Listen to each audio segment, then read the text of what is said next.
Et alors, de plus en plus, ils disent ne froissons pas les musulmans. L'évêque de Tournai à Véfil, qui justement a fait des études orientalistes, il est là quand il voit un caractère arabe, ou quand il voit quelque chose qui ressemble à l'islam, il court, il court.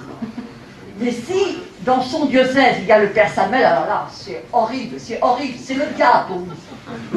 C'est quand même incroyable. Donc je dis, dialogue islamo-chrétien, non, non, non, niet, niet, niet.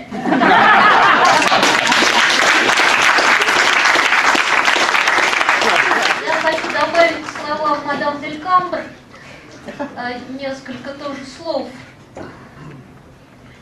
Je veux ajouter quelques mots.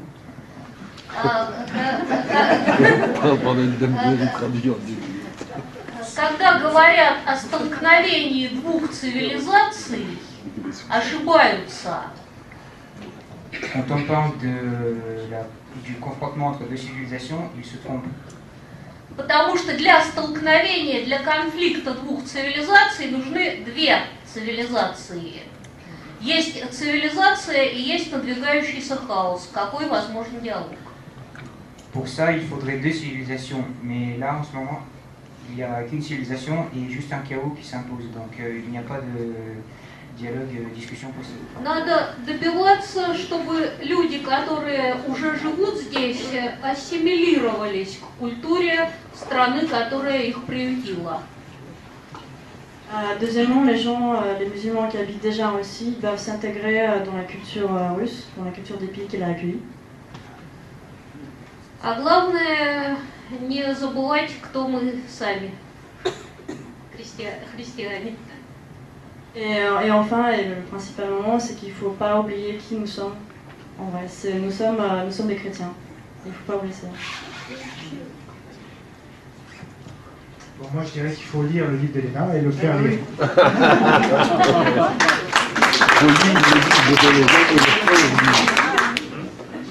Je crois, Madame Del Cambre, tout à l'heure, vous parliez de la religion abrahamique. Nous disons la civilisation judéo-chrétienne.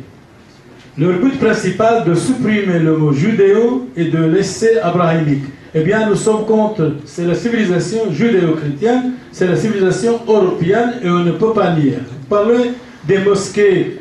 Eh bien, en France même, il y a 2200 mosquées. Une mosquée bâtie ici avec la participation de l'Église et de l'État. Et chaque fois, nos évêques participent à l'inauguration de ces mosquées. Pour ces mosquées-là, ils insultent les chrétiens, les juifs, Jésus-Christ. Je crois que c'est intolérable. Je vais peut-être ajouter quelque chose. C'est que l'Église joue un jeu pervers. Il y a eu ce qu'on appelle l'hérésie marcionnite. Oui, c'est-à-dire qu'une partie d'Église, de tentation d'Église, c'était de couper le christianisme de ses racines juives. Et il y a eu un excellent livre de Alain Besançon qui s'appelle les trois tentations de l'Église. Il y a eu les prêtres ouvriers, mais il y a là actuellement la tentation de l'islam. Une certaine partie du clergé, par un antisémitisme baptisé maintenant antisionisme, se disent qu'après tout, en pactisant avec les musulmans qui les flattent outrageusement, ils n'auront plus à supporter le poids de la culpabilité de la Shoah et leur antisémitisme pourra se régaler. Et c'est pour ça que je dis, se libérer, pardon. C'est pour ça que je dis le jeu est très pervers. Il y a des textes antisémites chez les chrétiens, même chez Monseigneur Lefebvre, et je pense que c'est un jeu qui est comment dirais-je, qui n'est pas payant, même à long terme. Même si on n'est pas du tout humain, si on ne veut pas croire à la Shoah, le fait de pactiser avec l'islam se retournera contre ces catholiques. Выбегает Дугин и начинает кричать, что Восток хороший и высокодуховный, и русские должны с ним дружить. Sort Dugin et dit que l'Orient est bien et qu'il faut être ami avec lui. Но спасибо, говорю я обычно, мы как-нибудь разберемся, какие бы сложные отношения ни были. Merci, je dis toujours, mais on se sortira tout seul, quelles que soient les relations et quelles que soient leurs difficultés. России незачем искать союзников на Востоке, потому что восточный человек всегда перехитрит европейского и заставит его действовать в своих интересах. La Russie n'a pas besoin de chercher d'amis sur l'Orient parce que l'Orient ne trompera toujours le Russe et se débrouillera pour que tout le monde serve ses intérêts.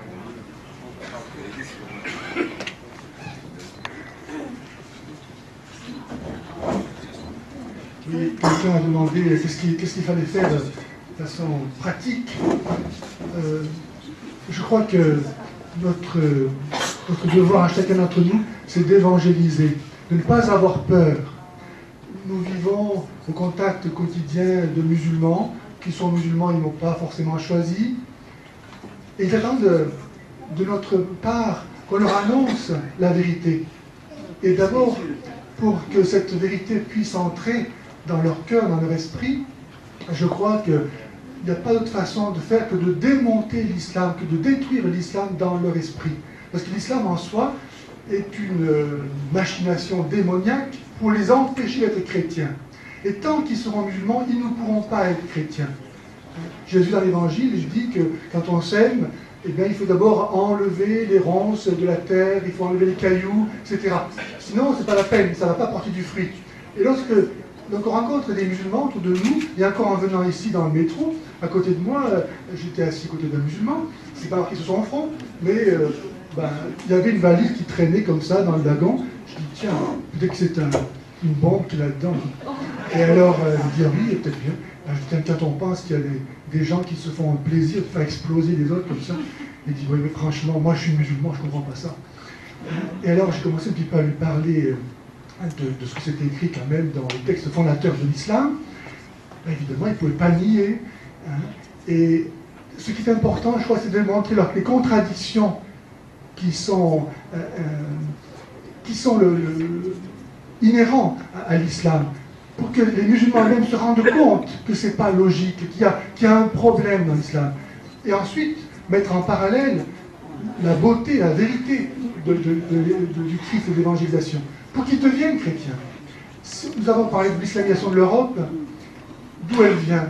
Elle est le châtiment de notre apostasie. Nous devons le prendre dans une intention de miséricorde. Tout châtiment est envoyé pour nous amener à nous repentir et à nous tourner vers le Seigneur. Donc, prenons conscience que l'islam est là, comme l'a dit Alain Besançon, toujours parce que l'Église a été malade, soit par des hérésies, soit par des divisions, etc. C'est comme ça que l'islam a pu s'implanter dans des terres autrefois chrétiennes. Prenons conscience de ça, assumons cet héritage, revenons au Seigneur, redevenons chrétiens et évangélisons. Chacun d'entre nous, là où nous sommes, nous connaissons qui sont son commerçant, qui sa femme de ménage, etc. Parlons-lui des contradictions de l'islam. Faisons-leur honte d'être musulmans. Montrons-leur la beauté du christianisme. Et c'est comme ça que de proche en proche, ça va peut-être redonner ce sang neuf à l'Église et qu'on va faire d'une pierre deux coups. On va se convertir et on va donner à l'Église de nouveaux enfants.